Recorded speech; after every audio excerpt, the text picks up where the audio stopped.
Well, today marks a grim anniversary in American history. 83 years ago, an executive order led to the mass incarceration of thousands of Japanese Americans. The trauma from the forced removals still remains today, as Seattle held its Day of Remembrance rally. Facing Race reporter Sharon Yu was there, and she joins us tonight. Sharon. Well, Joyce, the Day of Remembrance actually started here in Seattle as a way to ensure that this painful history is never forgotten. The rally today started in the Chinatown International District and ended in Seattle's Japantown with a reenactment of what it might have been like in 1942. This is not 1942 in Seattle's Nihonmachi, but today it might as well be. This is our Day of Remembrance and Resistance event. On February 19, 1942, President Franklin D. Roosevelt signed Executive Order 9066, leading to the imprisonment and forced removal of over 125,000 Japanese Americans. Often with just a small suitcase in hand, they were sent to camps like Puyallup, Poston, and Salinas. That's where Vince Schleitweiler's great-grandfather was incarcerated. Feel his presence, right, and to think about what it might mean for his spirit.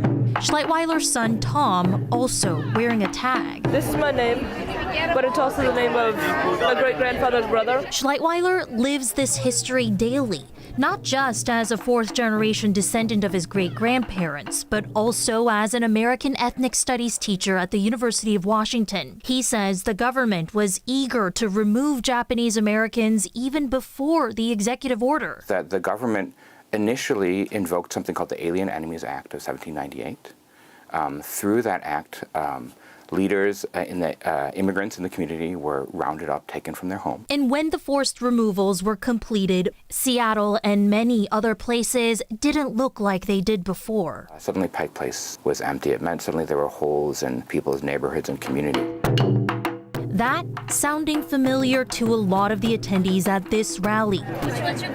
Like Aiko Lowe, this one here, whose grandpa too was called an enemy alien. I see it happening again. It's all around us, and we can't close our eyes and hope that this is all going to go away. The message of stop repeating history echoes throughout Seattle's Japantown, along with a familiar call to action. That we have learned really important lessons. So one of the kind of refrains in our community is that we must be the friends and allies that we needed in 1942.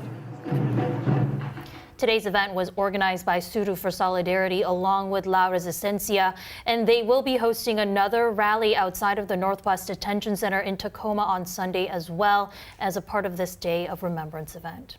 You must have heard so many stories today. Yeah, Aiko came up to me, the lady we interviewed, and she was like, everyone else here has a connection. Everyone is talking about their family members. So it was just incredible to hear those stories, and also incredible to see the fourth and fifth generation, the children who were there learning and preserving this history as well. And when you think of just over 80 years ago, for so many people watching during their lifetime. During their lifetime. Not too long ago. Yeah, not very much long ago.